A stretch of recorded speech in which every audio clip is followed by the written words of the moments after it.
What's up, Vortex Nation? Before we jump into today's podcast, gonna hit you with the comment of the week. Now, there's been some chatter, some scuttlebutt, some internal conversation, internal commenting that the previous comments that I selected may have been showing a trend that they are overly complimentary to me. And they're right. So I'm gonna buck that trend with this comment right here, right now. Shout out to Mark, Jim, and Ryan, and all at Vortex. All at Vortex is all capped. Nice touch. For bringing the best content on YouTube anywhere and the best products. 3 men that motivated me to go on my very first hunt at age 49. Keep it up, Vortex. Well, I'll tell you what, the real shout out goes to you, Skeletal Anguish, for going on your first hunt at age 49.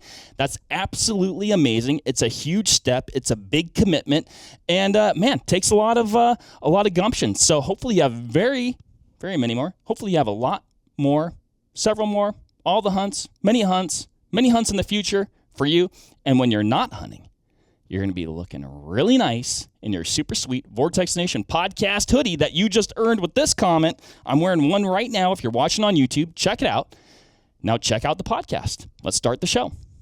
So you walk into the saloon, you hand your 6-gun over to the barkeep, and you'd say, I'd like 1 bourbon, 1 scotch, 1 beer. He would put this in this neat little loading deal, and he would load it. There's no tilting breech. There's no recoil spring. There's no auxiliary magazine and its springs. They're kind of a stupid, simple device. They're not infallible.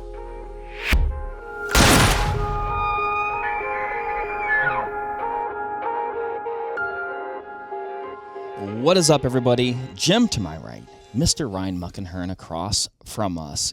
Guys, I gotta say, perhaps no invention, no piece of technology, no thing has influenced or shaped the world we live in today like the wheel. That's right, everybody. We're talking wheel guns, pure Americana. We got a bunch on the table here right now, and we're going to talk about them. Mark, that was really good. That was good. Oh, I've often wondered where Mark gets this from, because we just had a side conversation completely unrelated. He told Jimmy and I to can it, and he just kind of like, and then out comes this intro. I think it's from his mustache, which if you're watching on YouTube right now, you'll see the most glorious version of Mark's cookie duster that we've ever seen. 10 likes in his face. The most glorious version of Mark. In fact, it's going to be short-lived. it's not. That's not true. I heard it was supposed to be gone by Sunday, and today is Tuesday. Not Sunday. It's partially here because there was a Clippers incident. That's called fate. The Clippers are already out of the playoffs. I was doing a little trim work Mm. and took the guard off and then forgot that it was off. And then I was like, I'm going to hit this one more time. And I just mowed a path through the side of my face. I was like, well, there that goes. I don't know, And so man. here we are. Like, most of the time when people have a Clippers incident, they wind up looking worse. I'm glad it wasn't my eyebrows. And you, yeah. Boy, wouldn't that be Usually take clippers to your eyebrows? Wouldn't that be a predicament? With a guard? Is that a thing? My wife will hit them every now and again, or when I get a haircut, I'll ask them. I'll do a special request, like, Really? "Hey, can you knock these down a bit?" You know what? We're talking about. Let's talk about guns instead of like male grooming. It's so good, though. That mustache is Good as stash. American as any of these wheel guns are. Well, thank you. I brought it It's- today specifically for this Very conversation. fitting. It brought you. Okay, moving along now. Guys, we did a podcast a while back, Lever Guns, Pure Americana. And, boy, a podcast on revolvers seemed like the perfect companion to it. It's the lever gun of handguns. Yeah, it really is.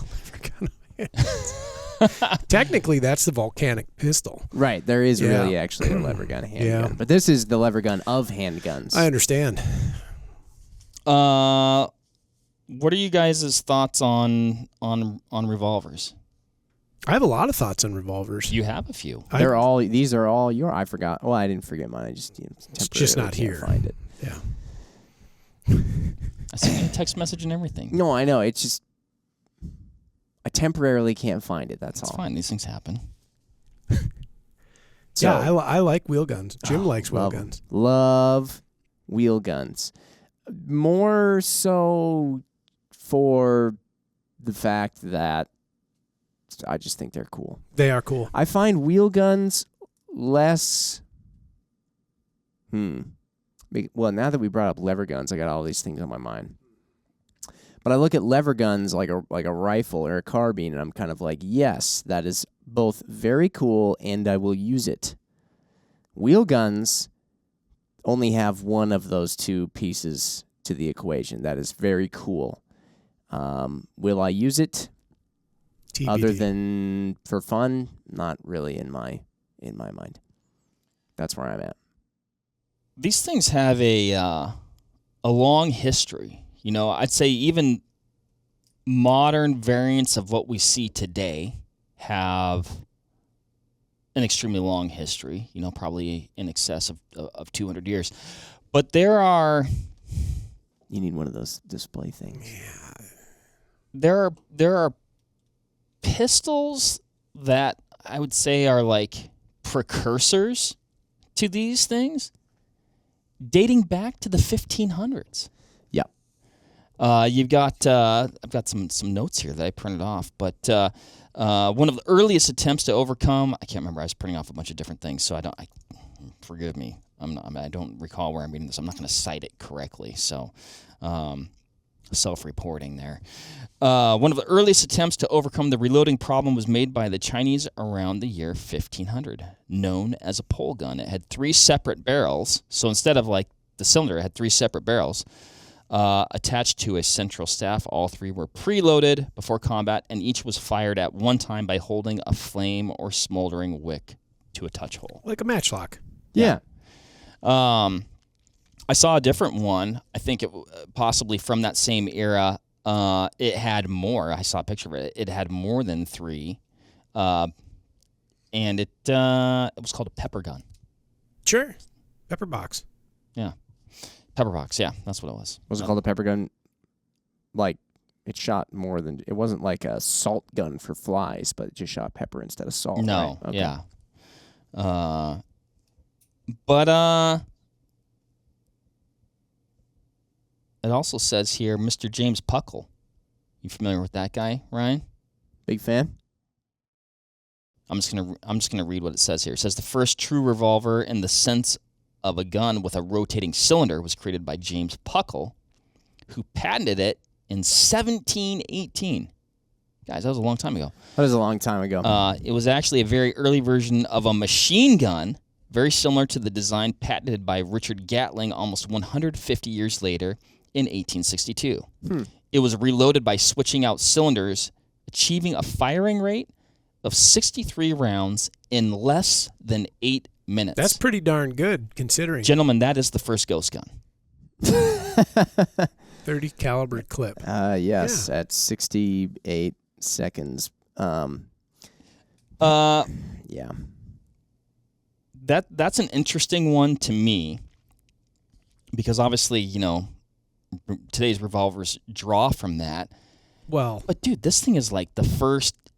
It's like the first revolver. It's like the first automatic weapon. Like it's like the first Gatling. It's like that one was very many things in one thing. kind of. But not really? Well, the Chinese had been doing things with gunpowder for 200 years prior to that. And so think of like... I know, I cited that just before I understand. But so think of like a rocket box, you know, that fires, say, 25 or 30 rockets. Yeah. The Chinese have been doing that in the 1500s.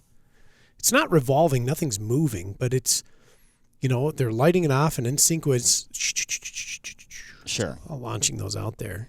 At the time, just sharpened spears, rocks, pieces of bread. Another Monty Python reference. Small rocks, pieces of bread. Anyway. Yeah, but that I mean 1718, that predates the, you know, American Revolution by a stitch, and that's some serious That's some serious. That's some stuff. serious firepower. Yes. Right there. Yeah. I mean, that's a game changer. Was it a large caliber? I don't recall if it said. I'm certain it would have had to, but almost everything was big back then. Right. Yeah. They weren't really too concerned with ballistic coefficient back then. Certainly not. After that, Elijah Collier developed a flintlock weapon with a revolving cylinder in 1818, but it was limited by its use of black powder, it says, and an insufficient mechanism. Black powder shouldn't be listed as necessarily a limitation because when the Patterson came out, it should have been 1830s, it's also black powder. Yeah. Yeah. But now we get to the good. It's all good stuff. Okay. Yeah. But you ever heard the name Samuel Colt? No, you're not familiar? Do I need to keep reading? Please, It's the yes, first Mark. name that's throwing me off. Why don't you take it from here, Ryan? You probably know a little bit about that guy. Sure, Samuel Colt, father of many American firearms innovations. I believe the first commercially successful patented wheel gun would have been the Colt Patterson revolver, and I don't know the dates. 1836. 1836. Really interesting gun when you look at it. Does not have a visible trigger. Has a cylinder that we are familiar with. If I was going to choose a gun on the table that it would be most like, it would be the single action Magnum Research BFR. But this one has a trigger guard and exposed trigger. It also has a top strap. Colt Patterson did not. So that was the revolving cylinder itself was exposed. So the top strap was absent. And then the cylinder would just revolve, of course, and then there'd be a barrel. Just so we don't get any things potentially mixed up here, I'm gonna say that he patented his first revolving gun in 1836. So the Patterson might not be. I just don't want to, Do they go on to talk about the Patterson? It just said, despite his best efforts, his inventions didn't receive widespread acceptance until over a decade later, when in 1847, Captain Samuel Walker of the Texas Rangers placed an order for 1,000 of them. Wow. It was a Can you imagine? huge honking order back in Yeah. that time. That's a huge order, but I can't believe, granted, we didn't have the interweb there to disseminate maybe it was awareness, right? But I don't know how you look at a revolving pistol that gives you 6 shots instead of 1 and go, I think that could come in handy in a gunfight. Yeah. I'm surprised people are like, I still like 1. It is kind of a bizarre thing to think about. And I don't know if I feel like people's acceptance of innovation maybe nowadays is a little bit tainted or a little bit slower at times, depending on who you talk to, than maybe it used to be. At least that's the way it is in my head. But then that is kind of a slow acceptance of something that is a pretty great technological innovation. Yeah, I just don't. I don't see see myself being skeptical of that. Yeah. And Jim, it reminds me of a quote. Was it like crazy expensive? Maybe I don't know. Maybe there's a cost component to it, but it does remind me of a quote, Jim, that harkens back to potentially, the first year we had a Facebook page as Vortex. Yes. And a gentleman commented, and he said, "The more rounds you got, The less aim it takes." Less aim it takes. And I still remember that to this day. And That, my friend, I is hold those words dearly in my heart. perhaps one of the most influential and profound statements ever stated. I think we should the make internet. the shirt. We should. We're gonna have to go way far back to find the photo, and the photo was very questionable. Oh, there was a It looked- photo with it? You don't Oh, remember yeah. that? Yeah, there was Absolutely. a photo. Oh, It looked gosh. like Oh, something no. off of. I just remember the comment. It looked like something off of a cover of NWA. I'm just gonna say it. That's a good album. Great album. Do we still call things albums? I think they do. I'm I know, looking. I've been out of the loop for a little bit. I'm looking here at an auction. Or This great. is- That was a group, not an album. They had several albums. This is This is from 2011. I just did a little looking on the Patterson. 2011, a Patterson sold for $977,500 at a Texas auction. So they were pretty expensive. That was kind of the whole. By the time you get, and this is like a complete boxed unit. So this is You're going to be an early adopter. You pay the price, Jim. 2 cylinders, which is pretty cool. A cleaning rod, a powder flask, a primer container, and a bullet mold, which is a very clever looking bullet mold. It's pretty neat. Can I see it? Yeah, this is the entirety of the box.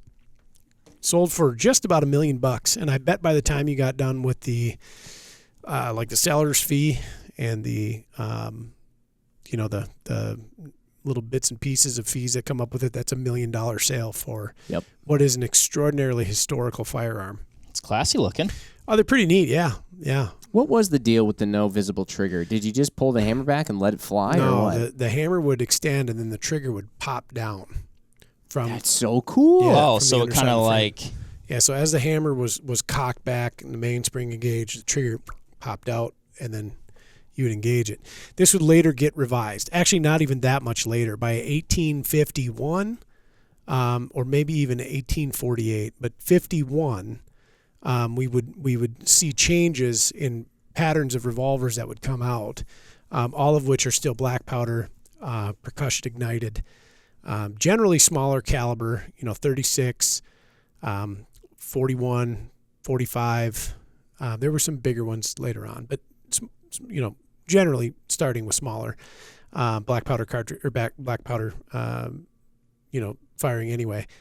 And then they would have a conventional trigger guard and a conventional trigger. And then we'll fast forward to 1873 when Colt came with what could be considered the true pattern by which a single action gun like this BFR is made off of the 1873, which was and still is a very strong functioning model. Like you can go buy 1873 pattern Colts,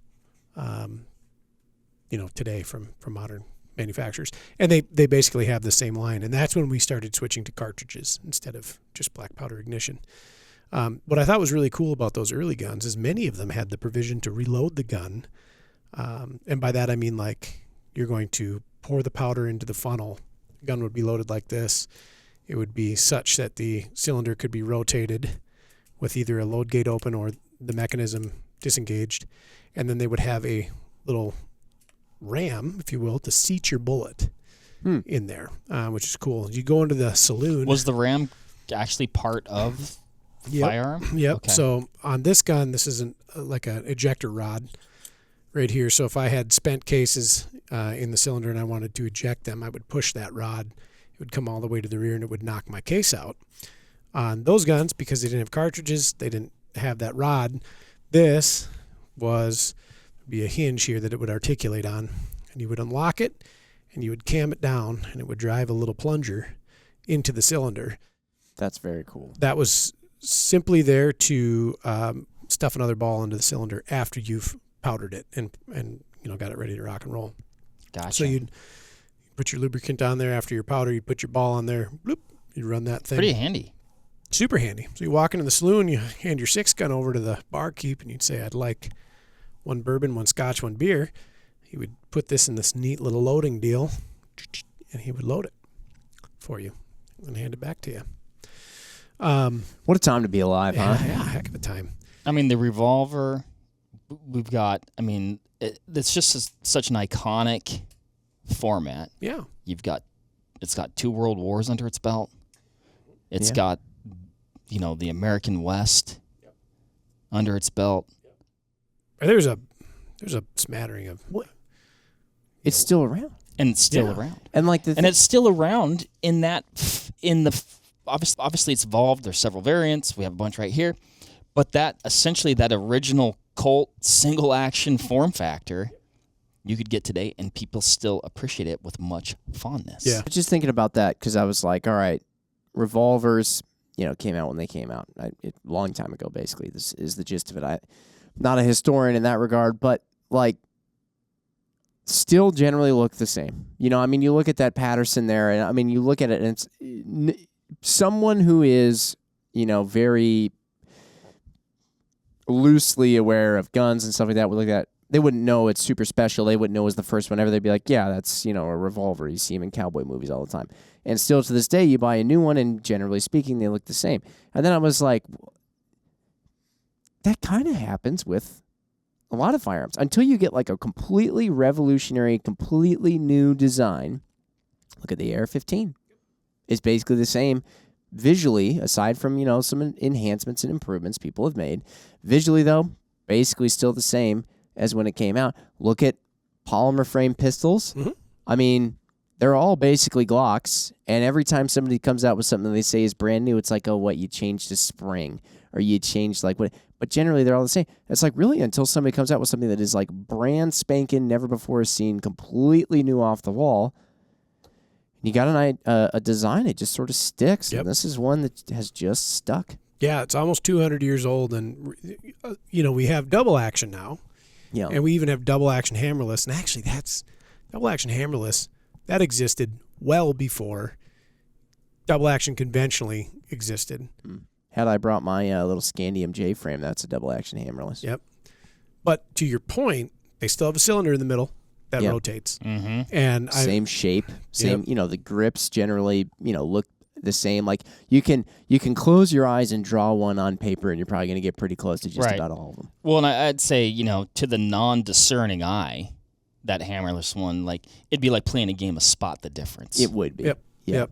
And we've seen a couple of eclectic designs come out in the past 10 or so years where instead of the barrel being located when the cylinder, like at the top of the firearm, they've located it to the, quote, bottom of the cylinder. So Was like that Taurus who has that? a Chiappa Rhino? Chiappa Rhino. Okay, Yep. got it. I sometimes get them mixed up for whatever reason. But the Taurus is the guys who have the Judge, Yeah. of course.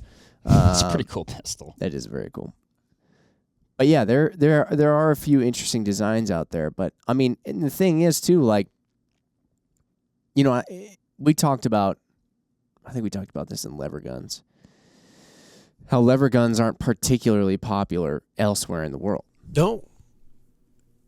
How about revolvers? In some Is places, that another thing that's just like so Americana that like it's just pistols in general, we hang on to them, we love them, and I don't know. or handguns, whatever you want to call it. I had one time I had a guy get kind of on my case about what is a pistol, what is a revolver. Whatever. And so we'll just call them handguns. Guns to be fired from the hand are pretty American.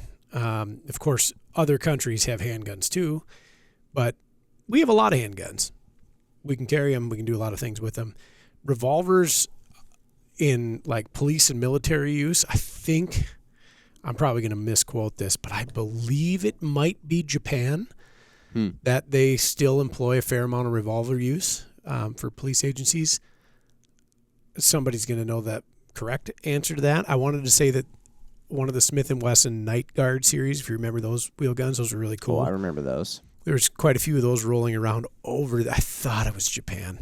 Was that when Smith & Wesson had the, it was a 9mm revolver that had like 8 or something? Like it had a large cylinder that held a lot of rounds. So they still have Or- that. They have a 9mm wheel gun. Yeah. But there was like That the holds 6. quite a few. Yeah. So For a like wheel gun. the 627, they had, and then the TRR-8. Remember that gun had a pick rail on the bottom, pick rail on the top. Yes. Really cool Were gun. those under the M&P guys? Yeah. Yeah. Yeah. I They were remember those. I jonesed for one of those for a while. Same. Because I wanted to have a bigger companion Same. wheel gun to my little 357. Yeah. But to a point that you made earlier, so I have some wheel guns. I have way more auto pistols. And I think wheel guns are neat. I think they're very romantic. In the case of two of these guns, they're extraordinarily sentimental to me. If given the choice between, say, a Glock 43X is what I carry every day, or my Smith & Wesson J frame, of which I own 2 of, I'm going to carry that Glock 43X Oh, yeah. every single day. So there's a little bit of loss of utility depending on how you look at it. And I think that's why you don't maybe see them in the favor that you would. Okay, depending on how you look at it, what do you even mean by that, right? So- When I think of revolvers, Yeah. and I'm thinking very objectively because I am a gun enthusiast through and through, and I love revolvers. The utility isn't there anymore, like at all, really, compared to let me a polymer frame. And I know that like somebody just threw their, lawnmower radio under the blade of their lawnmower when they heard me say that. lawnmower radio.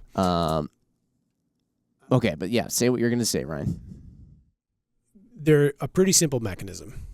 Okay, so there's no tilting breech, there's no recoil spring, there's no auxiliary magazine and its springs and its needs to be unsprung from time to time. They're kind of a stupid simple device. They're not infallible, and that's just it though. It's like I think people act like they're just completely bomb-proof, bulletproof, can't be, which is unfounded. There are attributes of a wheel gun from like a defensive perspective that are in a very closed course environment a better prospect. But here's what they aren't. They're not infallible. So when I was growing up behind the counter in a gun shop, and this I'm going to show you that there's zero ammunition in the cylinder of this Smith & Wesson. Any of these? Yeah. Something that I was told early on why a revolver is a better prospect for defense in a couple of different scenarios is, one, you can press that revolver up against your assailant and pull the trigger and it'll go bang every time. Oh, because it didn't bump the slide out of battery or something goofy like that. Oh yeah, I'm doing that all the time. Yes, but if you're in a hand-to-hand, I hate it when I'm always worried about my slide being out of battery because I'm pressing it up against my assailant. If you're in a hand-to-hand situation, your assailant's on top of you. Like the common thing I heard is you can press that right up against and go to town. That's not untrue. Right. However, 2 fingers, pinch this cylinder. Gun is completely inoperable. I can withdraw my Glock, move it back 1/8 of 1 inch from whatever target surface that I have, and proceed to engage until I have run out of ammunition. I can't do Can that. you imagine somebody that's just like grab, and you're like, yeah, you can't do that. Yeah. Yeah, right. So there's that. They're also big. I mean, a Smith & Wesson J-frame is not a big revolver in context compared to my Magnum Research BFR, but they're not small. And so if I carry this revolver that holds 5 .38 special cartridges, the width of that gun is greater than that of my Glock 43X that holds 15 cartridges. It's always the wheel that really makes them wide. Yeah, because the rest of the frame of that gun is nice and skinny. But I mean, it's just by nature of it having a wheel. Yeah, so you have limited capacity and then you have size trade-off, right? So maybe my overall footprint of the gun in the paper cutout version is smaller than my 43X. Mm-hmm. My energy potential of my 43X is far greater. Yeah. And reloading them is slow. So I used to carry this gun on a fairly regular basis. And what I thought was cute about what was in my head at the time, this is a young version of me, is I was leaning back on the reliability aspect. Like nothing is more reliable than a wheel gun. And then it's like you go do a drill with it. You're going to run into a couple things right off the bat. One, my single action pull is very long and quite heavy. It's not as heavy. Double action pull. My double action pull. It's not as heavy as my pre-lock 36. This is heavy, but it's a fair amount of resistance to overcome. And then I have to do that every time unless I manually cock the hammer into single action. And then it's very light. It's like 3 pounds. It's like a target rifle. Right. I'm not cocking it back in that situation. Yeah, not in that situation. So what I lose immediately is like when I come up on target and I'm trying to shoot accurately and quickly, I have a lot of pull I have to overcome and a lot of stacking that I have to plan for, and you have to be very deliberate with it. The biggest challenge is there are 5 rounds in that gun, and 5 is not a lot. And if not nearly as many as 17, 15. Yeah. To reload it, we've seen a lot of videos where, a guy will tip a gun over and you just smack that, that op rod, and the cartridges just fly out. They may, or you might smack it, and because they expand in the cylinders when they go off, you might get one hung, and so you got to kind of amend it. And then you have three options to reload. Classic pocket reload. So pocket sand, handful of cartridges. Pocket sand. You hope they're oriented the correct way. You slip them individually into the cylinders. This takes time. Or you run a speed loader, like a conventional speed loader, which is a large, bulky thing. It's about the size of a film canister by the time you get done with it dimensionally. You put the speed loader in, you align them, and so they all go in and then twist, and then we deployed our speed loader. Or you run a speed strip. What I always found cute about those little speed strips is they say speed in the name, but you like got to hook a cartridge in, you got to like peel it off. And then you hook another cartridge and you peel off. Funny. It gets more challenging the more cartridges you peel off. And so their quickness to reload is zilch. Yeah. What's the Jerry Michalik? Yeah. It's called Moon clips. Different game. Okay, that's what I was going to... Yep. I didn't know if one of the things that you just mentioned was one of those. I'm trying to remember how those work. So moon clips are like a speed loader, except they stay with the ammunition. So Yeah, I mean, he kind of just thunk, Yep. right? Yeah. I could have this gun modified if I really wanted to. If you're only listening, thunk means you plunk the whole thing. Yeah. I could have this gun modified to accept moon clips. But we still end up with, instead of my ammunition being like in a line, it's in a circle. And so now I have to figure out how to manage this ammunition contained within this moon clip in a manner that's not going to unclip my ammunition, deform or bend my moon clips, which is real, and carry them. Now, in Jerry's case, when he's shooting, I-Core or revolver in a USPSA competition or something of this sort, he's going to have, we called them diving belts, that they have a vertical post. I think they're usually brass or Delrin, that he nests the moon clips on. Okay. And so he's just drawing them up a post. So they're keeping him off his body, but when he has his weapon, he opens it up, switches to his left hand, grabs his moon clip off of this dive belt, chucks it in there, closes it up, and goes back to shooting. And that is very fast. It's exceptional watching him do it. It really is. From like a everyday carry practicality standpoint, you're not likely to be wearing a dive belt or even one of those things because you're going to have this like Christmas bell hanging off the side of your body jingle jangling. And they are like very exposed and kind of weak in that sense. Gotcha. So why I love them though, and why this gun has been with me for so many years, this is the first handgun I legally transferred as a very freshly minted 21-year-old, is I do have no qualms with loading them for an extraordinarily long period of time. I'm not worried about a magazine, spring failing. I'm not worried about, like, if you carry a gun every day, an auto pistol, and you ever take that pistol apart after, say, a month, it's covered in lint and crap and stuff. This gun rode in the sunglasses holder of my Silverado for the entirety of time that I owned my Silverado. It fit perfectly in there. Like, you open it up. Actually, I don't even think it was a sunglasses thing. It was like another overhead console container that they had. I know what you're talking about. Oh, yeah, they had a sunglass one and they had a cassette one. Okay. It fit perfectly. And then when you close it, if I push the button, the revolver just fell into my hand. And so all the wear on the cylinders, that's from that container. That's hilarious. Yeah. And revolvers are a great gun to just put somewhere. Yeah. Yeah. Under a poker table, in a Silverado cassette overhead container. Yeah. Underneath the, in your cereal drawer. You just got to remember where you hide that Easter egg. Mm-hmm. Right. And so I do love how, in that respect, they're extremely utilitarian and functional. And I still think they're a wonderful tool to have. I think everybody should have a revolving option. And another huge reason I love them is, so mine's a 38 special. Jim, you have is yours a 6? Mine holds 5. No, the model. Oh, I don't remember the model. No, yours is a 3 because it's black, right? It's black scandium frame. So it'd be it looks just like your gun here, except it's hammerless, internal hammer, excuse me, and then it's black scandium frame. It's an M&P model. It's not a 360. I can't remember.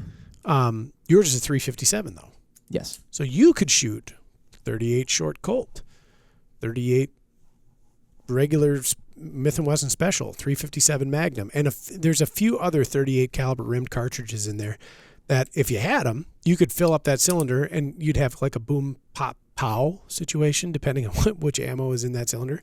But your gun's going to go off. Yes. It's like I have a 9mm. I need 9mm, and there's really not many exceptions to that. I need 9x19. It needs to be loaded to an adequate power standard to function the reciprocating mechanisms of the firearm.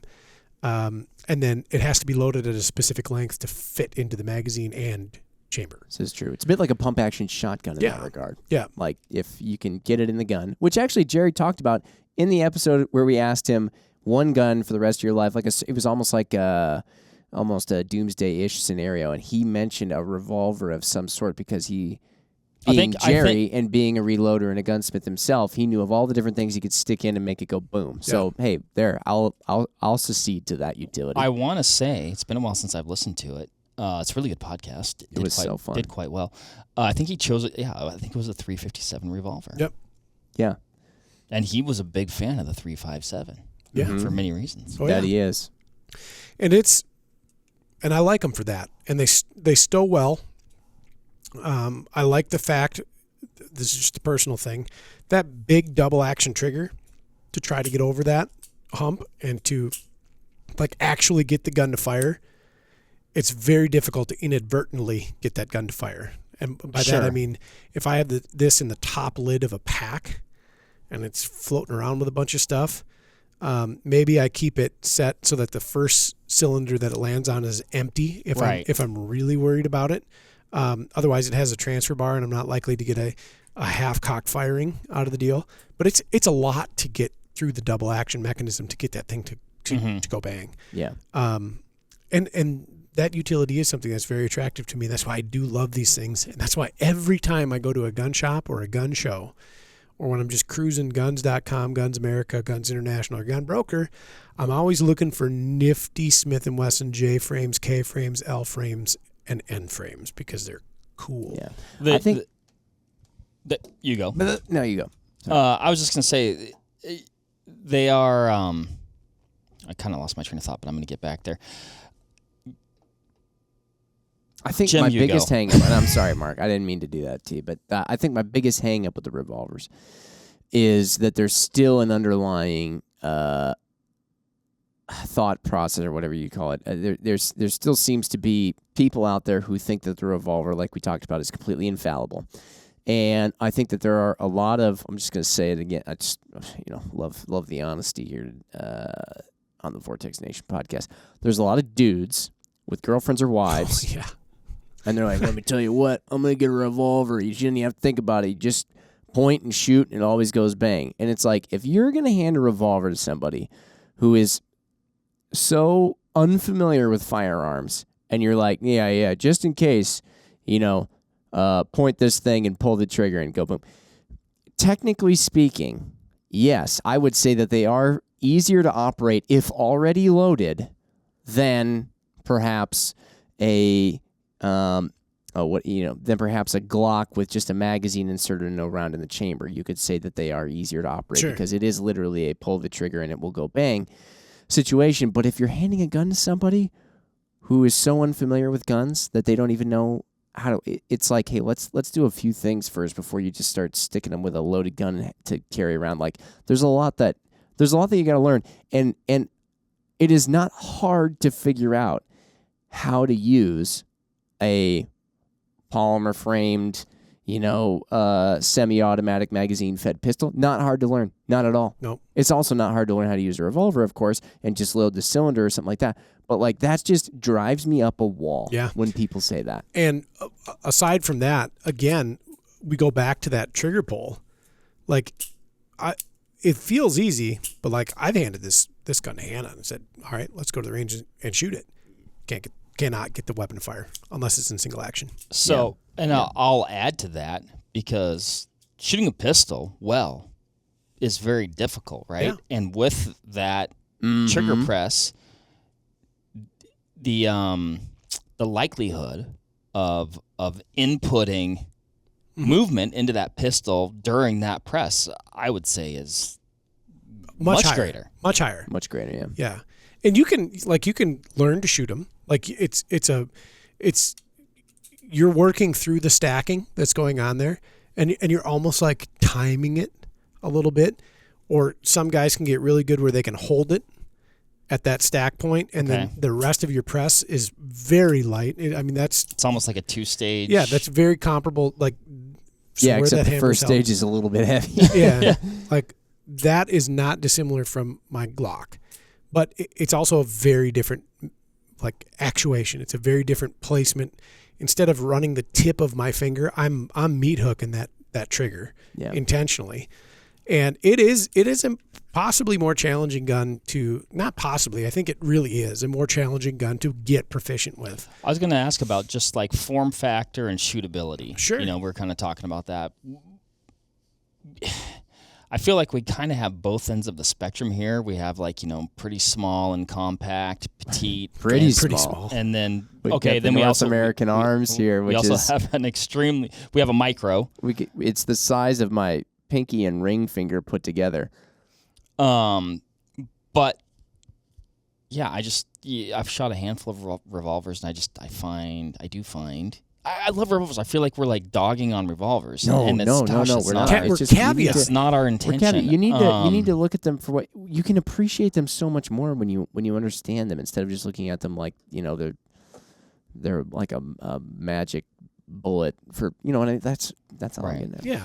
I'd say, one thing fair to say, like when you get into that upper spectrum of the BF, like if you have a need for 44 mag, 454, 460, you're going to find that in a revolver. Yeah. Yeah, absolutely. Yeah. I mean, there are people who do hunting with pistols. So that's another thing that I'll actually once again say when I brought up, is there any utility? Well, for people who hunt with pistols, it tends to be not always with revolvers, because you do have some of those encores or things or like even that. 10 millimeter, But there are some really fantastic hunting pistols that are revolvers that are fitting cartridges in them that you can't fit inside of your auto loading pistols, at least not very easily or very easy to find. Yeah, or you're getting into something very odd, such like a Desert Eagle or a Kunin or That's something what I was like going to bring up. Yeah. But like different class, like this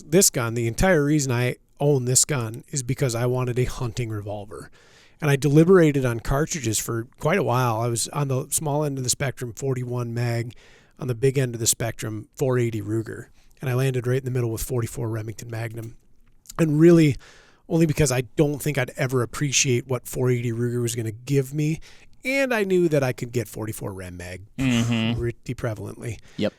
But to Jim's point, like why this is, or Mark's, no, I can't remember, why this is such a brilliant tool for a hunting rig is it shoots like a rifle. It is so accurate. Its trigger, I can't remember what they set the trigger at or what they publish the trigger at, but it might be 2 pounds in the single action. I mean, it is very scant. It is quite light. Yeah. And like I said, the accuracy with factory ammo that I've shot out of it, which is Hornady Lever Evolution. I've shot the XTP loadings. I've shot some hard cast factory loaded options, and then my hand load, which is a powder coated hard cast.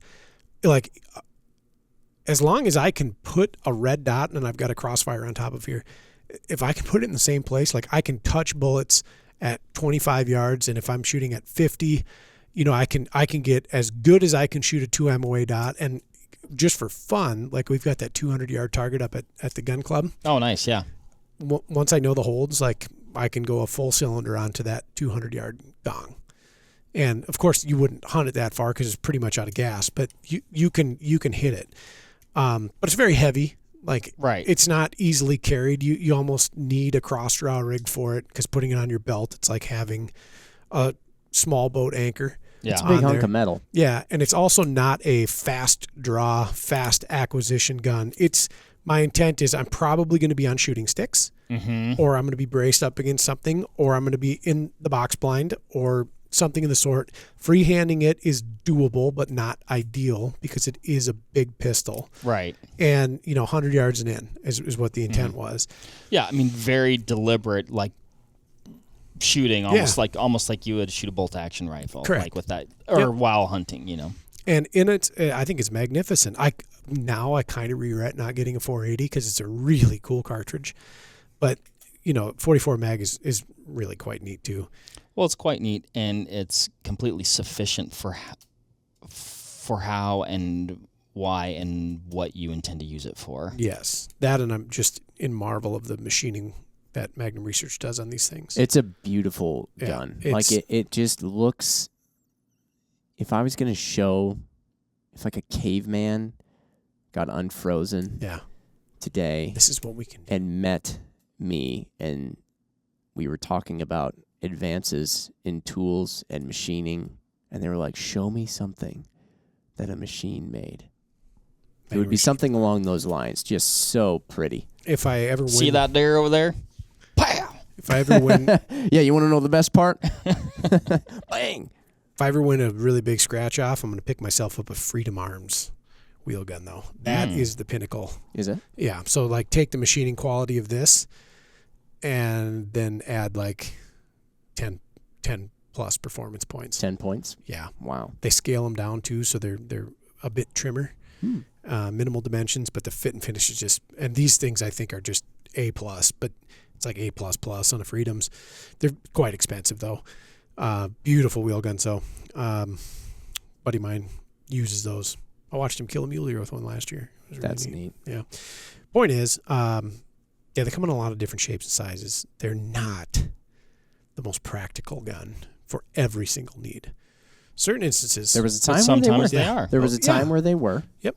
And, now we have a lot of modern things that have come out that have upstage them in more of just the everyday situation. But I think that they absolutely should always have a place in someone's gun safe. Oh, and I think they will. Yeah, you're right. I think. Well, I mean, and I did. It was kind of a play on words in the open as far as wheel shaping the world we live in today. But revolvers really had a heavy hand in shaping the world we live in today. Yeah. And the outcomes of very major historic events. Oh, yes. I mean, how about just the handgun in general, though? Because of revolvers, so many people had a handgun in their hand or on their hip. And despite the fact, there's all the jokes about, a handgun is just a way to fight your way back to a rifle, yada, yada.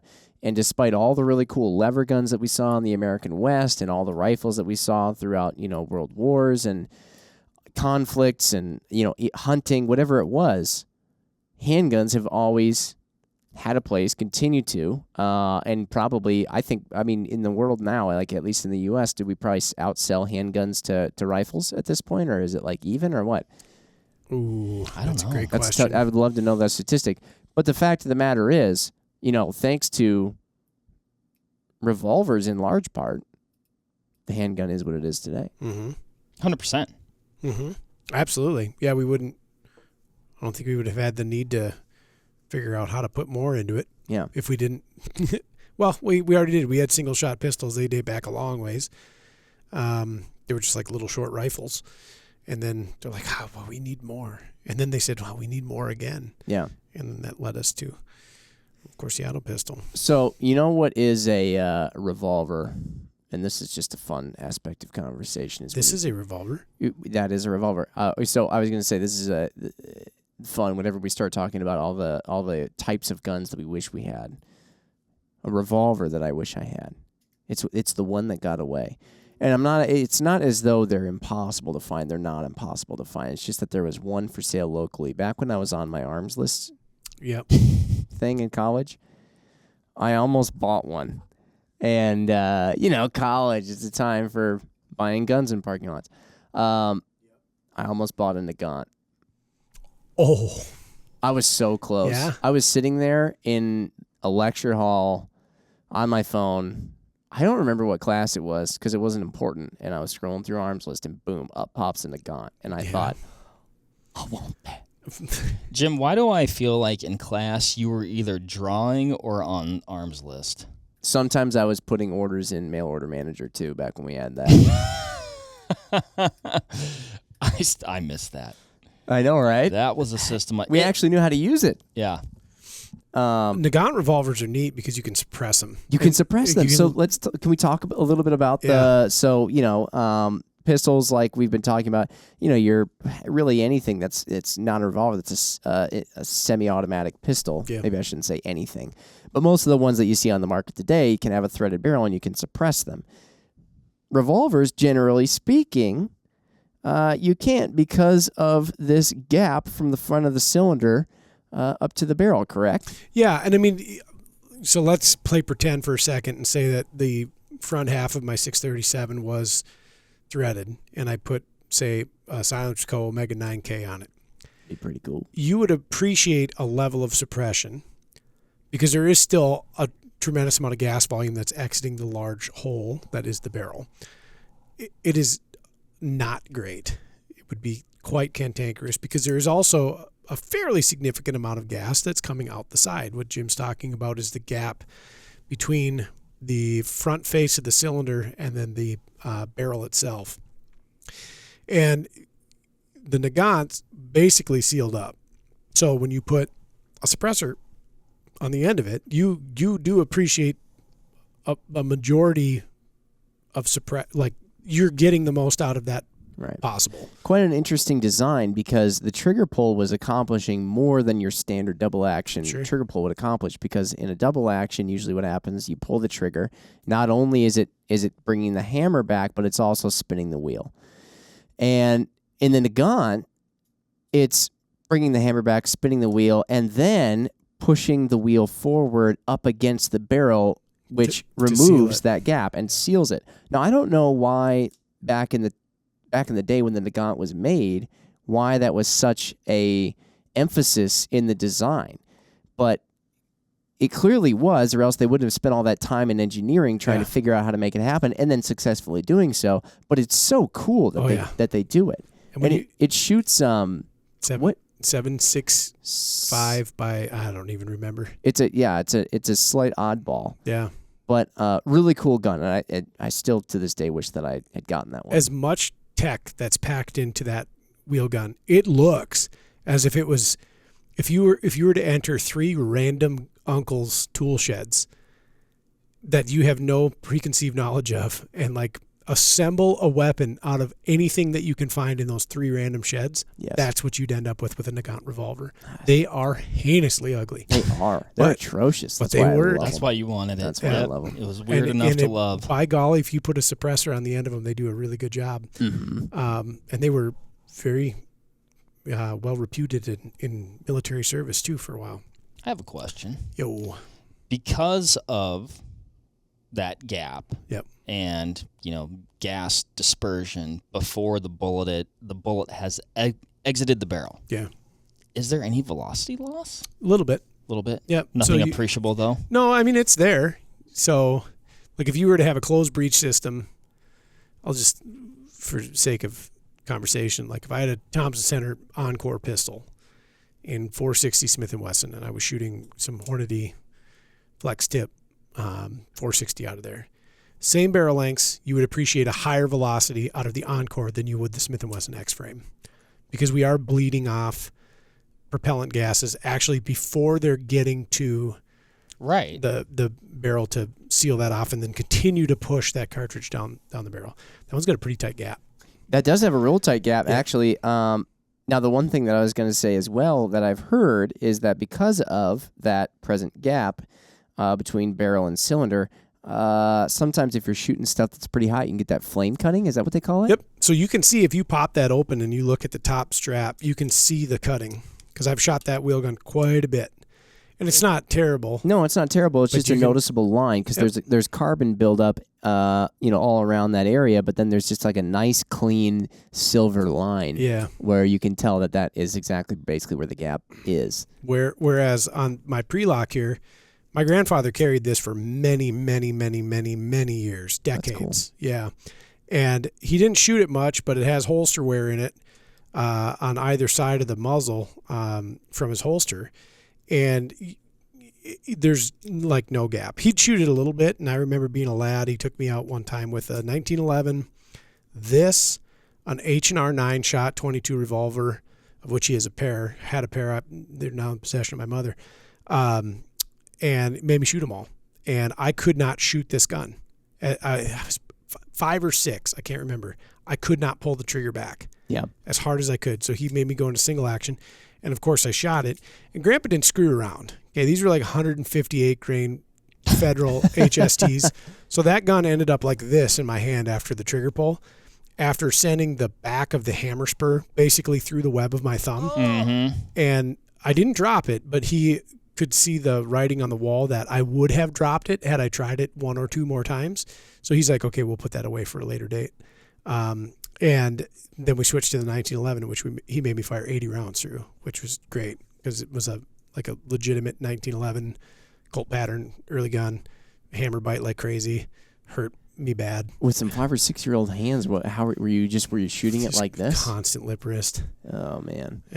Yeah. So it was what a day. I know, what a guy. So How much changes over time. Huh? I know it. But he didn't shoot that much. I've shot this thing a ton. We used to burn 38 special through this thing with just impunity, because it used to be really cheap. You'd get Winchester white box for about the same price as 9mm, maybe $1 or $2 a box more. And we'd just go out to the range and blow through. If I would have had, I just wish that I would have had the foresight to, Ryan, save all your brass. And I didn't. I just chucked it in the blue bin. I'm like, I'm never going to reload 38 special. I'm only going to own one. Yeah. There I was. Do you find your revolvers to be pretty dang accurate? Like even the 38 here? Yep. I found the same. Yeah. And I don't, I don't know if that's just the inherent like lockup of the design. Like they're very tight in comparison. Or if it is the single action trigger, just the amount of control you do have on the trigger pull. But it shoots very well. Yeah. If you can figure out the sights, and a J frame will generally not have a rear sight in the conventional sense. It actually has a notch that runs through the top strap. So it's kind of a crappy example of a sight, but if you can figure out what the holds are, or if you do have one that has sights on it, there are a few out there. 640 Pro is one of my favorites, one that I wish I would have owned. They shoot really good. And another fun story. I think if my buddy Blaster's listening to this, he'll remember this. We were out at the 100-yard local range. There's a T-post at 100 yards, and I said, I'm going to hit that T-post. And he's like, no, you're not. And so I cock it back into single action. Boom. Ding. And I hit that T-post. And what's a T-post wide? 2 inches. Maybe. He goes, holy crap. He goes, I bet you can't hit that again. Cocked it back. Boom. Ooh. Ding.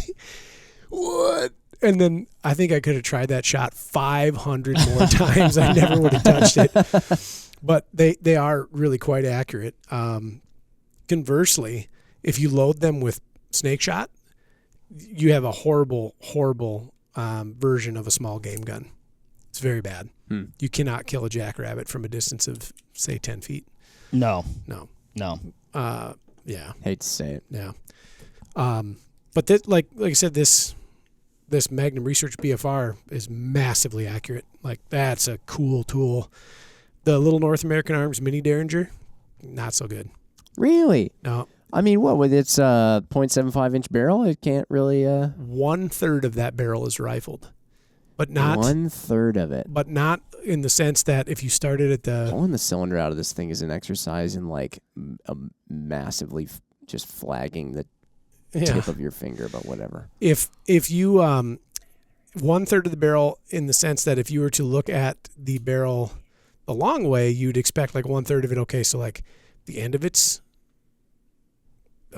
rifled or the beginning of it's rifled. No. It is one groove of rifling 1/3 of the way of the barrel.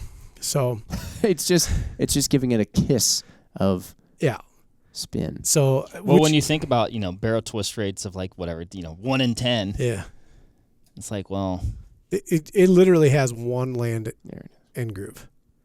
And all right, now I have the cylinder removed. I'm going you to need do. you'll need a flashlight. The unprecedented. You might not need a flashlight. You might be able to see it there. So this again, another gun of my grandfather's. This was his everyday carry. This is my favorite thing about the I old thought man. you and Kenny got these new a couple of years back. No, Wow. Gramps carried that one. He even has the official North American Arms leather holster. So this is what astounded me about this guy. He could have carried any one of a dozen handguns, from a 1911 to Smith Wesson 36 pre-locked, whatever. He could have had whatever. He's a gun guy. He carried that, and I never understood it. But he was an old man. And he said, yeah, well, you don't need much, and you just need one that goes off every time, and a revolver goes off every time. And he would, throughout my childhood, and you know how it is when, you're in the presence of an American hero, like everything he says is just elevated by 10. He seemingly could hit anything with that gun. This little gun. Yes. If we were out and we had a soda can, he'd put it on a sawhorse at what seemed like 10 yards, and he'd just cock it back, ding, knock it right off there, and just own the night with it. I'm like, oh, wow, he's such a good shot. And so I end up in possession of this wheel gun, and Kenny he's got like the advanced version of it. Like, that gun's old. I'd have to do a serial number lookup to figure out how old it is, but he had that. I mean, I'm 35. As long as I can remember, he had that gun. And so Kenny picks one up. He's got the Black Widow one that's got the folding grip. That's got the pocket clip on it. Oh, yeah, I remember those. He's like, let's go shoot those things. So we go down to Edge one night after work, and we start accuracy testing. I'm tumbling bullets at 7 yards. I'm getting full keyhole at 21 feet. And I'm thinking to myself, like, not good. And Kenny's over there, and Calhoun is an exceptional pistol shot. He's very, very good shooter. I saw some stuff the other day that I Dark found Horse. astounding. Kenny's all the way back on the 25-yard line and dropping them in the A zone with his, 3/4-inch barreled 22 LR smallver. And, so now I think about this thing, I'm like, well, what good is this other than it's a piece of hilarious nostalgia? And when I set it on top of the cylinder of my BFR, it looks like something that my BFR could eat if it really wanted to. Yeah, like you would load your BFR with those. Yeah. But it is completely and totally useless in that respect. It also sucks to shoot. Like, you look at it and you think, oh, that'd be easy because it's a 22. So you have to cock it with your right hand.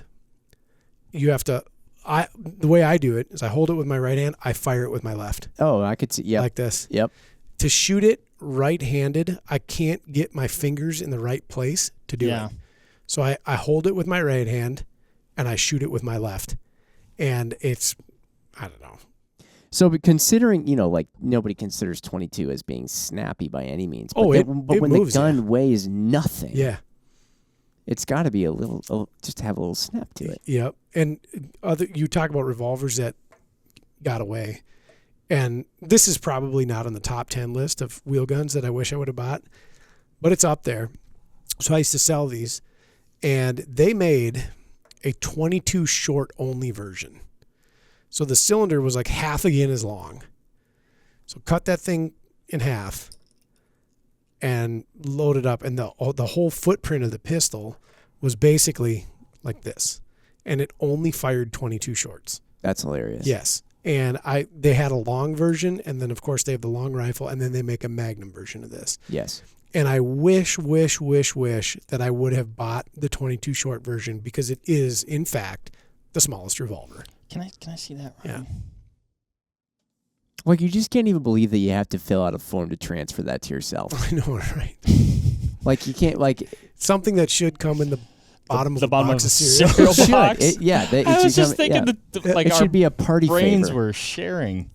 Yeah, but it's a cool gun. So it's all stainless. I mean, when you look at the machining that went into it, my hat is off to North American Arms, because they've made some super cool stuff over all the years. It doesn't appear poorly made. Or No, anything. It's just so it's tiny. Comically small. Yeah, it times up like you wouldn't believe. Like, it's nifty. Reminds me of those like little model gas engines. Yes. Yeah, and it's just like, oh gosh, is that cool? They even make a top brake version of it, like a Smith & Wesson Schofield, which was super cool. That was a neat revolver that I don't know why it didn't. Maybe it was just a production cost or the size or whatever, but gosh, was that a neat gun. Top brake, wheel gun, rapid reload, had an auto ejector on it, so you'd flip the top brake or the top strap open. You'd hinge the pistol. The cases would come flying out. You could reload them, close it back up, and go back to town. And that was a neat gun. You know, say a slingshot might be as effective or more and quieter, but I look at this thing, I'm like, oh man, if you're like, archery elk hunting, and then you get those scenarios where a grouse flies up in a tree like 5 feet away, maybe you want a little camp meat. This isn't going to take that much room. You could. Mark, that sounds like a horrible many times, like idea. from here to the T-shirt, there's a grouse. He's just sitting in the tree, bobbing his head. And you're gonna keyhole it in the face? I'm not kidding you. From here to the T-shirt, I'll give you that'd be tough shooting. 50% hit factor. Yeah. What if a better choice, if you can find one, is the Smith & Wesson J-frame 22 LR, because they make this same gun, same size, looks appreciably identical. There's your answer. In a 22 LR. Or, I mean that'd be a fine choice. Good a choice as any. I mean, you can get I bet that size in 22 LR, that probably holds a lot of shells. I think it holds 10. 10? Yeah. That's pretty good. Yeah, the weight, though. They're not that much heavier. Oh, and your weight. When did you become such a weight-conscious hunter? When I went on a couple backpack hunts, and I'm like, I don't want to carry any weight. It was when he started carrying the sandbag. Biggest sand. I would say that's the revolver you should get, Mark. I think that's the 317 is the model. There's some cool autoloading 22s though. Yeah, too. I've got a Walther P22, very early production gun, shoots wonderfully. Mm-hmm. The Ruger SR 22 pistol, that is actually a sleeper. Sure. The Taurus TX 22 magic pistol. That's what I've got. Woo. Magic pistol. And of course the classic Ruger Mark II, Mark III, right. Mark IV. All those are good to go. If you're into looking German. That's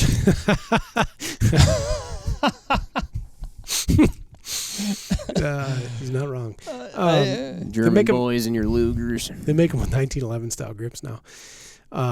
What else am I going to say about revolvers? Well, one thing that I found in this little, like I said, I'm like how we've just been bebopping all over the place about revolvers. We've not really gotten into any meat and potatoes. We've just been talking about anecdotal I feel like that's what we did with the Lever Gun podcast too. Is it just it turned out okay? People weren't upset. Well, people are always upset about something, but I mean, just revolvers. I'd say the majority of the people were not upset. They really enjoyed it. Yeah, revolvers are just one of those things, though, that it's like. If I go to someone's house and they've got like a gun room, you know what I mean? And there are different genres of firearms within their gun room. Let's say it's one of those fancy ones where they're hung up on the wall like a Galotech or something like that. I'm not going to gravitate to the ARs. That'll be the first thing that I can just write off in my head as like, yeah, we'll get to that later if we get to it. I'm going to gravitate towards anything with wood or the revolver section. Yeah. Because nobody just has a revolver where it's like, oh, I don't know, I just got this. Nobody owns that revolver. I agree. The revolvers that people have, it's like, now this revolver, right? Yada, yada, yada. Or I got this when my dad, or I got this for whatever. Like, everybody owns a revolver for a very cool reason, and it's got a cool story. You know? I think you may have even said the same thing about lever guns. Yeah. And one thing that we talked about in the Lever Guns podcast was how you can get the companion pistol in the same cartridge. So obviously vice versa. Here we are. So now if you have the revolver, then you just got to buy the lever gun. If you already have the lever gun, you just buy the revolver. Mm-hmm. You can get a 45-70 revolver. Just so you know. Hey, I have a question. Yo. This question is going to come across a little bit stupid because as much as I love these guns, I don't know them inside and out, okay? But I'm thinking to myself, all right, so Colt. Big revolver brand, obviously. Big time. One of the OGs. if not the OG. The OG. The OG. The OG, yeah. Of course, we were talking about, whatever, the Chinese and whoever else. But, okay. As far as I'm aware, this is where my limited knowledge comes into play. Lever gun? Nope. Not now. Okay. Winchester, big lever gun brand. Yep. One of the OGs. Yep. Revolver? No. What were they doing? The companion gun was so important that Winchester wasn't going to be like, hey, I got an idea. We're raking all this dough in, cranking out lever guns that all these cowboys and Texas Rangers and whoever else love. Let's just make the revolver companion gun for it so that you can have a Winchester on a sling and a Winchester in your holster. Jim, you were born. Why did that not happen? Ruger. That's a Ruger had some very curious pistols. Lever thought. gun. I mean, there's the Ruger #1, which is good. But why did that never happen? So- Smith & Wesson is a huge revolver brand. I can't think of a Smith & Wesson lever gun. Well, now they have it. Well, now. Now they have it, and now they have it. Ruger kind of did. If anybody from Ruger's listening and would like my opinion, bring back the 96 44. Hell, bring back all the 96s. Okay. It's a 96. It's a 96. Great vid. You already own. I can't hear the number 96 without saying, that's like a shot gobble for me. You say the number 96. It's a 96. It's a brand new car. It's a 96. Okay. Ruger made Make a comment if you know what I'm talking about. That video. Ruger made a lever action series called the 96. Okay. 96 was chambered in some rimfire cartridges and an adaptation of it chambered in 44 Remington Magnum. And it looked like a lever action 1022. It looked like the perfect hybridization between a 1022 and a Savage Model 99. Oh, I love what I'm hearing. Yeah. Or actually maybe closer to a Model 88 and a 1022. Either way, sounds awesome. That's probably better. Model 88 and a 1022. Anyway, so Ruger makes one of, I think, the best kind of economical. They make the best for the money single action wheel guns right now. Okay. In their Black Hawk and Super Black Hawk, Single 6 and Bearcat series. Really square guns, good guns, strong guns. Smattering, which I say a lot of people are critical about me using the word smattering of cartridges. People are critical of that? Yeah, sometimes. It's instant register with me what smattering means. Yeah. I don't understand. A whole bunch of stuff. I didn't see anything on that. They have. I didn't see any negativity towards your If you don't like smattering, you can smatter off. That's right. Doesn't smatter to me. A companion gun. If we're on the topic, I'd like a 96 in 38 357 and a 96 in 44 mag. I will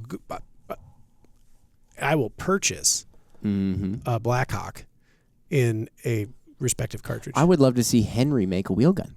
Yes, Mark. Because I'm not familiar. Yeah. Is what you're asking for the equivalent when somebody says, you know what you ought to make, and then the company's like, yeah, we'd sell one. It would be to you. I don't think so. So lever guns are hot right now, right? Lever guns are Yeah. super hot. And Ruger has revitalized the Marlin pattern lever guns to a very new level. Like as unbiased as possible, the modern Ruger 1895s are the best Marlins that have ever been built.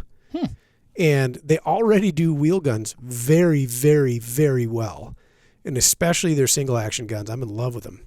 And I think that we have entered a renaissance of nostalgia, if you will, Sure. a phase of that. And let's get back on the train of companion guns for your guys' gripes. And I would love it if the people making the one gun would make the companion gun. Yeah, I Because agree. now the more brands we keep saying, Marlin, no wheel gun. Henry, no wheel gun. Winchester, Colt.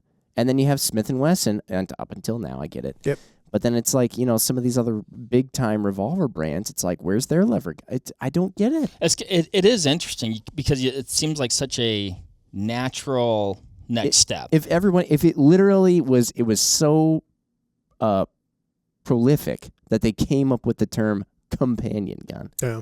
Yeah, why not? If particularly when that was like a popular thing, which is still, people still do it. But it's like, yeah, what we ought to do is sell 2 guns instead of 1 to the same guy. Yeah, FN came up with the 5.7 round. They put it in a P90. They put it in a pistol. Glock should make a carbine. Just saying. Yeah. Mark, what did we miss? Did we talk about mechanisms at all? That's what I have up here. That's my one note, and I've got some more what I feel are like historically significant things. You have a note that your note, is literally a number 1 over a number 2, and over a number 2. That means that we should talk about the differences between single action and double action. Yes. He's good, people. That's your phone. Let's jump into that. No, that's your phone. No, that's your phone. That's my phone. Oh, that's Ryan's phone. Can I? Oh, let's do that next. Okay. Because we've been talking about a lot of different revolver brands. Yeah. Including Smith and Wesson. I mean, iconic in the wheel gun game, right? Yep. One thing that I thought was really cool that I think, at least it says here, led to their success was a guy named Roland White, worked for Colt, brought up this idea to Samuel. Says, we should use self-contained metal cartridges. Novel idea. And he's like, I don't like it. So old Mr. Roland White went over to Horace Smith and Daniel B. Wesson and said, I think what you guys ought to do is make these cartridges. And they said, that's a great idea. He got the patent. And millions of dollars later, that was a good idea. Yeah. Which led us to the metallic cartridge. Matartrix. You see what I did there? Matartrix. Yeah. You think about that. You couldn't. Old Samuel couldn't do that for 20 years because of that patent. Yeah, it's a big deal. That's a setback. 20 years of just watching Smith and Wesson just crank them out, and you're just sitting there feeling like a ding dong. Yeah. Well, the one thing is though, it's not like Colt's name just fell off into obscurity. Well, no. So let's think about that a little bit though. So metallic cartridges existed at the time. But far more bountiful were 36 caliber, 38 caliber, 41, 44 caliber round balls, loose powder, and number 10 percussion caps. There was a lot of those floating around. And to the everyman or to large military units, when economy was something to think about, you could probably stand to afford a bit more of the loose format ammunition than you could the contained format ammunition. And then when it came to reloading your gun, well, you'd either have to have like an ideal tool or somebody that could reload those cartridges for you. If you didn't have those things and you had Patterson or you had one of the Army pattern revolvers, a Navy pattern revolver, you could load that on the fly by yourself in the woods. Yeah. So at that point, there could have been I could understand where Colt may have come up with that reasoning. Like, yeah. But we're not there Metallic yet. cartridges were like EV charging stations. Correct. You're like, that's great when I'm in downtown LA, but I'm out here in the country. Yeah. Middle of Nebraska. There are no EV charging stations, I guessed. That was good. That was good. Way to bring that back, man. We've made it. We needed that. I could feel it. But that's true. That's very true. So at the time, that wasn't the hot ticket. It later became the hot ticket. It later became so prevalent that you would see Army and Navy conversion revolvers, where they went from being black powder cartridge only to caliber cartridge, or not black powder cartridge, black powder only 2 black powder cartridge conversions, and you would see retrofitted revolvers. You would then go on to see retrofitted rifles as well, converting muskets to cartridge firing. So it did eventually become mainstay, and then we had guns like the 1873 Colt. What was when you were converting them to a cartridge gun? I mean, what was the cartridge that was primarily the cartridge of choice when you're converting them? First some rim fires, and then like 44 and 45 Colt. Mm-hmm. So if we look at like the 1873 Colt, so 45 long Colt, some 38 Smith & Wesson, and a whole bunch of others that have now faded into obscurity. 44 Russian was very popular at a time too. There's quite a few that snuck into it. 32 caliber stuff as well. 32 Smith & Wesson short, 32 Smith & Wesson long, which eventually became 32 H&R, which then became 327 Federal. In going longer on that list. So there's a few that it came up to be, and they would either just have a new breech and new cylinder, or like an amendment of the breech and cylinder into one, or you'd have even a different barrel assembly that you would put on there that would change the caliber itself. You would basically be your frame, mainspring, and hammer, and then whatever else required that conversion to happen. And then, well, that's pretty neat. Yeah. Still a big thing today with people converting barrels on certain firearms to different calibers and cartridges. Yep. We've talked a lot about single action, double action today. You said you wanted to do that one next. Yeah, that's what we're doing now. Oh, okay. This is next. All right. So another little...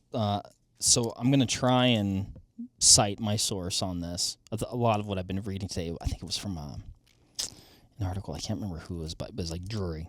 Something. It doesn't say somewhere in the pronouns. Well, because I was like making kind of like this fluid document of a lot of things that I found interesting, but a lot of them came from that one. Oh, this is a document that you put together just with a bunch of other people's kind stuff. Of bits and pieces. Yeah. Got it. Yeah, I didn't. Probably shouldn't turn that in somewhere as. It'd probably be on par with most of the papers getting turned in these days. True. But it says. An Englishman, Robert Adams, patented the first double-action revolver in 1851, but it sounds like they didn't necessarily take off super fast because manufacturing wasn't quite there, the springs were inconsistent, so people are like, nope, I'm going to take the reliability of the single action over that, at least for a period of time. Eventually, it really did eclipse, though. And, here's where we talk about the difference between single action and double action. Mr. Ryan McInerney. Thank you, Mark. So what Mark is referring to is a single action revolver. If you wanted to fire this wheel gun, a pull of the trigger would net nothing until the hammer was manually cocked back, at which point in time it and the sear would come together and lock and spring this trap. Upon applying pressure, the hammer would fall, striking the cartridge primer and igniting it, or the percussion cap and igniting it. So technically, this would be depending on the purist listening, like a 1.5 action, because it also has a transfer bar that's coming up at the same time. But if it had a spurred hammer, or it like had the firing pin on the hammer itself, like this pre-lock J-frame does, this is single action, right? So you cock it back, and then the gun will fire. Mm-hmm. When you go into a double action, I'm not going to dry fire that one, but when you go into a double action, a single pull of the trigger, if the hammer is in the down, will draw it back, index the cylinder, and then eventually you get to a point, and then the sear trips, and the hammer falls, and the gun goes bang. This one also does have a sort of transfer bar of sorts.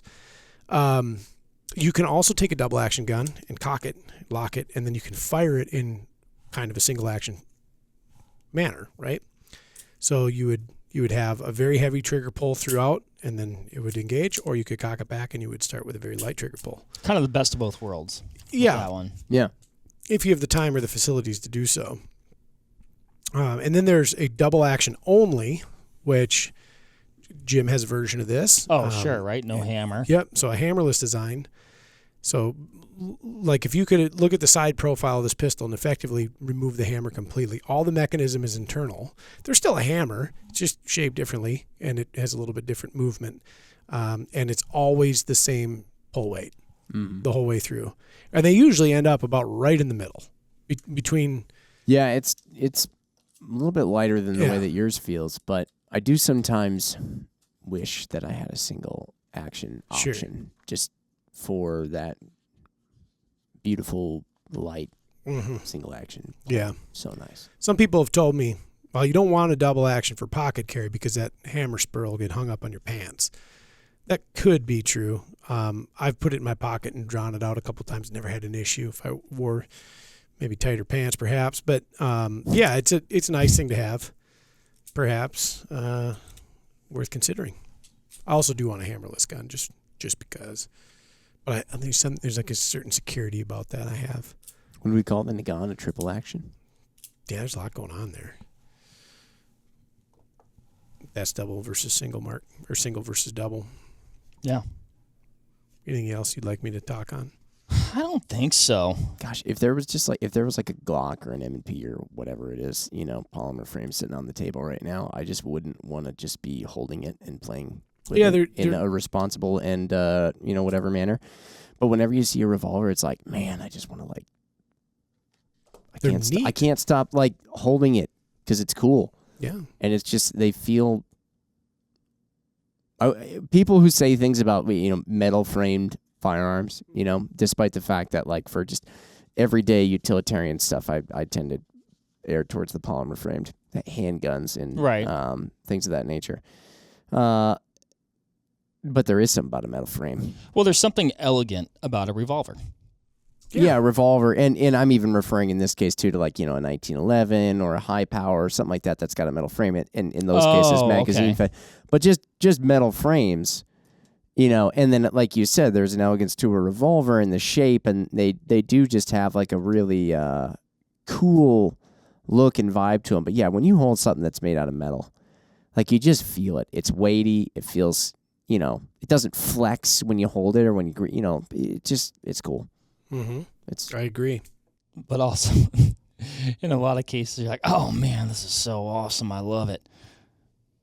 All right, back to the polymer frame. Yeah, that's pretty much, that's how it is. It's, it's sometimes like when you get like a really nice kitchen knife, and you're like, golly, I love this kitchen knife. But then you kind of just use like your KitchenAid one a lot because you kind of feel bad beating up the really nice one. So I don't know what it's maybe not a direct comparison, but like you love these for what they are. But then you're like, yeah, for just beating around every day, I'll go back to the less cool one. Yeah. I beat this one up.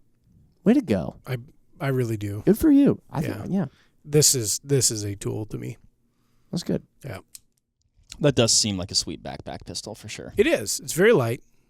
It's very small. What can I ask, Ryan? Why you got it in 38, and not, for example, 357, which you could shoot 38 out of? Yeah. I'm not saying you did wrong. I'm just curious. A few reasons.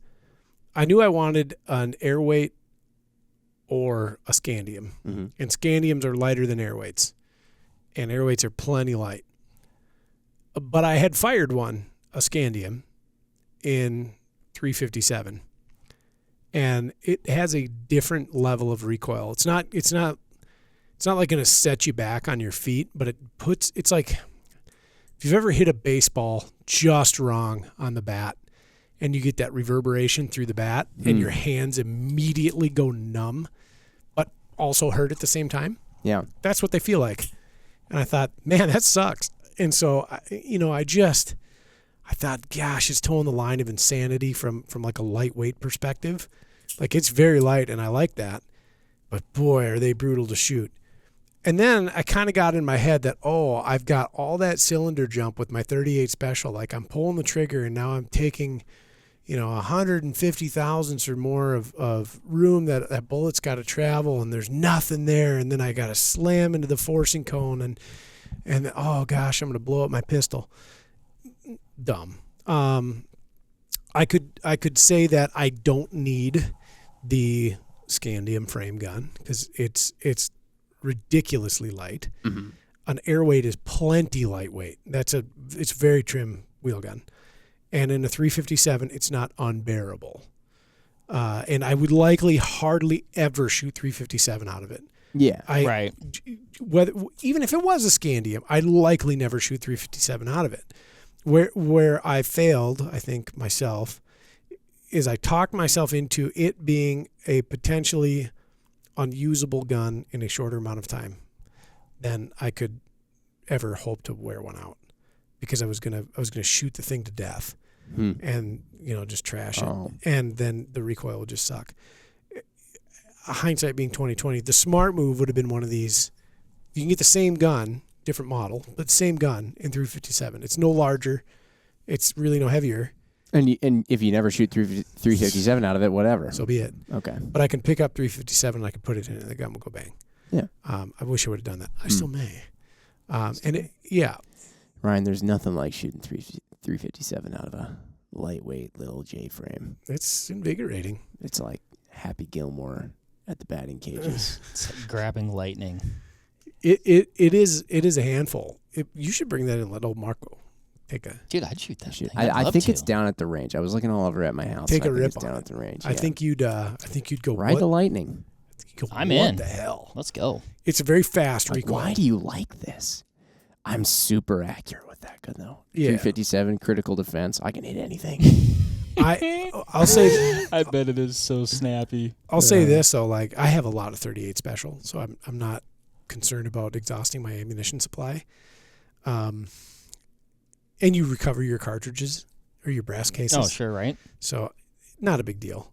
And for what this thing is designed for, it does just fine. Talk about an easy firearm to recover your brass cases. Yeah, just open it up. They're all caught inside. They fall right into your hand. Great for, what's the phrase that we use? Clandestine operations. In fact, yeah. Perhaps, just minus the inability to suppress extremely well. But then there's where your Nagant comes in. Yeah. In which case it is both capturing your brass rounds and suppressible. There was a German outfit that took a Smith & Wesson, I believe it was a model 625, and set it up so that it could be reliably suppressed for many of the same reasons that you're discussing. That's cool. No trace. Yeah. Guns that got away, 625 mountain gun, 45 long Colt. Should have bought that. That sounds nice. It is. Whenever someone puts mountain gun or something like mountain ascent or mountain whatever in the title, usually it means that they it's sort of like... Didn't Remington have a Mountain TI? Wasn't that their gun too? Was the Mountain TI? I had one. It's sort of like the King Ranch, sure. Or something like when you put those names like Ranch or Mountain or something in that, you just know it's dressed up and nice. Hidden Valley. Yes, also Hidden Valley. The Smith & Wesson mountain gun's a cool gun. They go for quite a bit of money if you find one, a 625 mountain gun and 45 long Colt. They may have been 45 ACP as well. That's a wheel gun that got away. Ruger had, I believe it was a Lipsies or a Tailload exclusive that was a Black Hawk convertible. So it came with two cylinders, one 45 ACP, one 45 long Colt. It was a 3-inch gun, and it had a Bisley grip on it. They had a little bit of a modified hammer spur, more kind of a Vaquero hammer. Not really. I let that one get away. That was dumb. I should have bought a Smith & Wesson 617. That's 22 long rifle, full-sized steel gun. Yeah, I should have got 10-shot revolver. Should have done that. Yep. Should have bought a Jerry Michalik 625. They stopped making them. Oh. I can't believe it. I can't either. Unless they just had to limit numbers just for the collectability. I don't know. Like that. But. I also should have bought a like a 627. Mark, you got a wheel gun? I don't. It's okay to not have one, but I'm curious, do you have a bedroom poster wheel gun that you Jones for? I mean, like, it'd probably be like one of those like airweight dealios, like you use it like a backpack gun kind of thing. Yeah. Yep. A lot of cool movies in the 80s and early 90s featuring Smith & Wesson J-frame revolvers as last-ditch guns. Or like the couple you don't assume has a gun, that they're on like an expeditionary backpacking trip. Like wife reaches into her backpack and pulls out a double action J-frame. Well, and also it's like you maybe you've got your whatever your Glock 19 or whatever you have, as your primary. But that's your ankle rig right there. I carried on the ankle for a while. Was it all it's cracked up to be? Not even a little bit. Nope. There's a new pants selection, depending on how it rides. Janko jeans. Yeah, right. Digs into your ankle bone on the inside. So I wore it on my left leg, inside ankle. It seemed like you'd clip yourself. You'd clip it every now and again. Yeah. Yeah. I mean, it's not great. There's certainly reasons why you would do it. I think I just needed a better ankle holster. I had a good one, but it just didn't work. A better ankle. Yeah, I got like little bird legs, so like as tight as I could get it, without like constricting blood flow to my foot and or preventing my Achilles tendon from working correctly. It just wasn't quite right, and I think that there's a better play there. Because I often think about ankle carry just as like I should reserve the right to do so. It's kind of like under the shoulder carry. Yeah. You might not want to, but you may need to. Yeah, well, I hear you. Yeah. When you're in the trunk of a Cadillac and you're bound and duct taped over the mouth and everything, usually you have access to your ankles. So correct. Yeah. It's in my experience. All right, guys. Yeah, well, maybe that's a whole other podcast, Jim. I tell you, I've long gotten out of that arms list. Fiasco. Let's close out with this.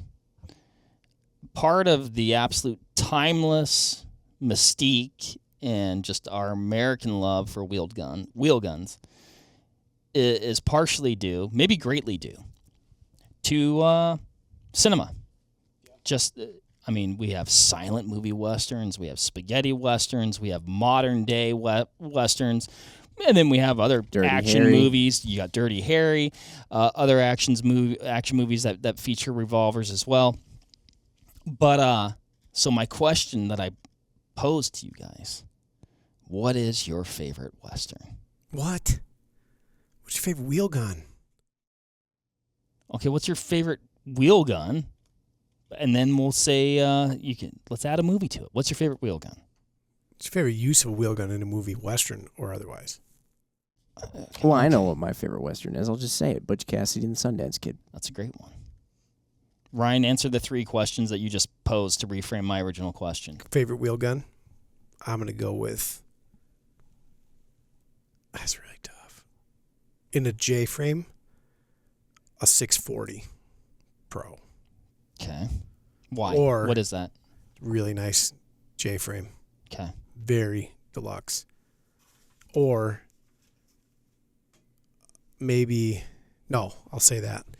My favorite wheel gun ever. See, wouldn't it have been more simple if you just answered my one question? Yeah, really. I feel favorite western? That's easy, dude. It's Rango. Okay, that's a good one. Now continue answering your question because I am interested in your answers. Favorite wheel gun ever? If I could just own one, probably be a classic, just from the sake of utilitarianism and romance.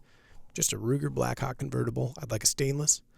I want a 4-inch gun or a 5-inch gun at max. I prefer a 4-inch gun.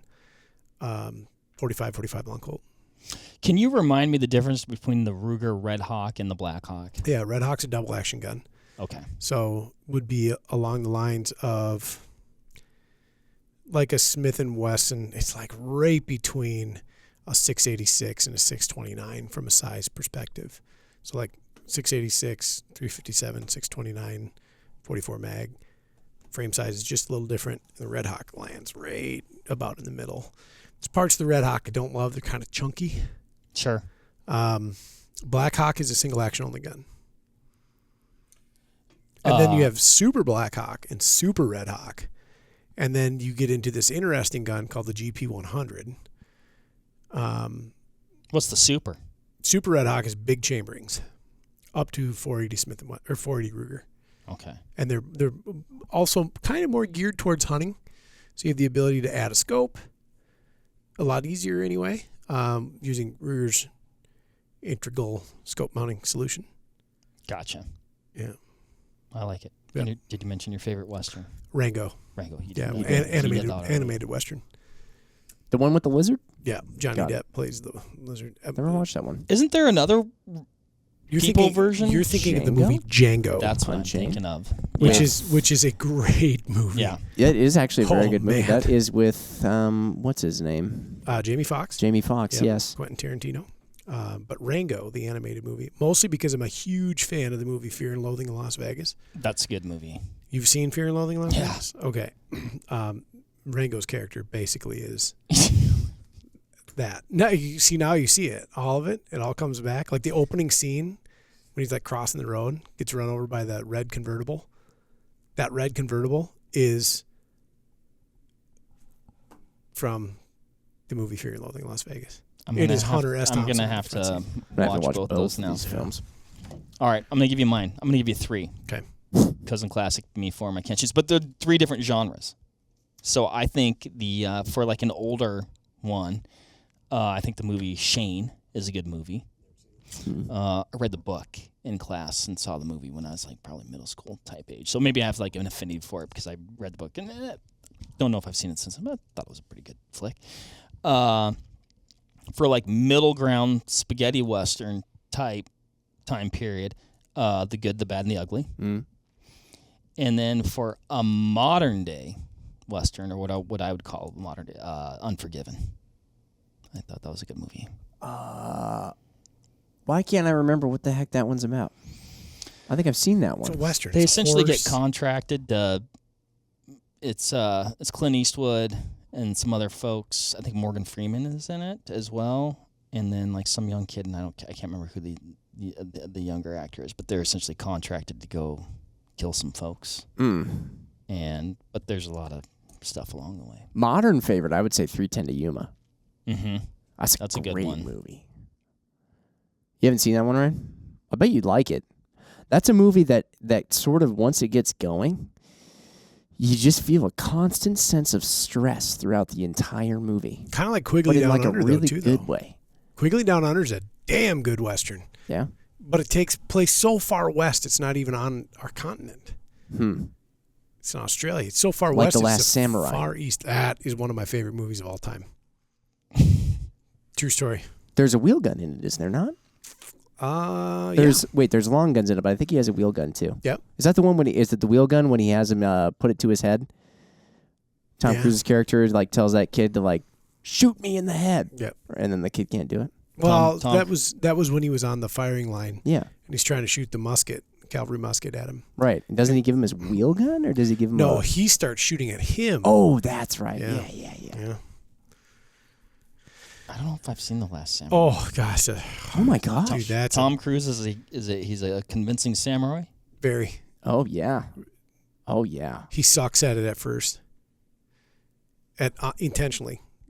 Oh, the hero. Look, Mark, the you would, hero encounters a challenge. Yeah. Interesting. and then he meets a guide. Sort of. Falls in love.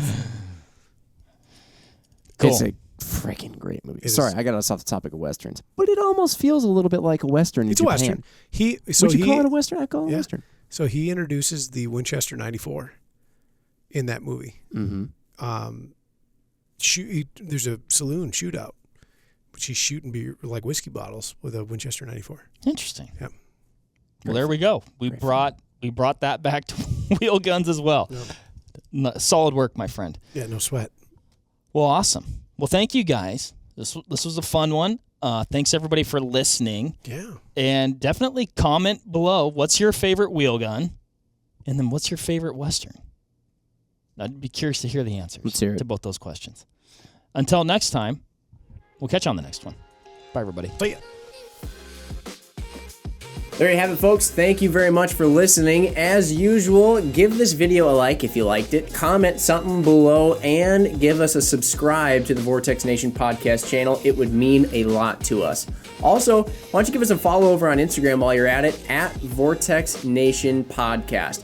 We'd love to hear from you over there, and we'll keep you updated with all kinds of cool photos and videos from our adventures that we do here. Otherwise, we will see you on the next one. Thank you again. Happy hunting and shooting, everybody. Have a good one.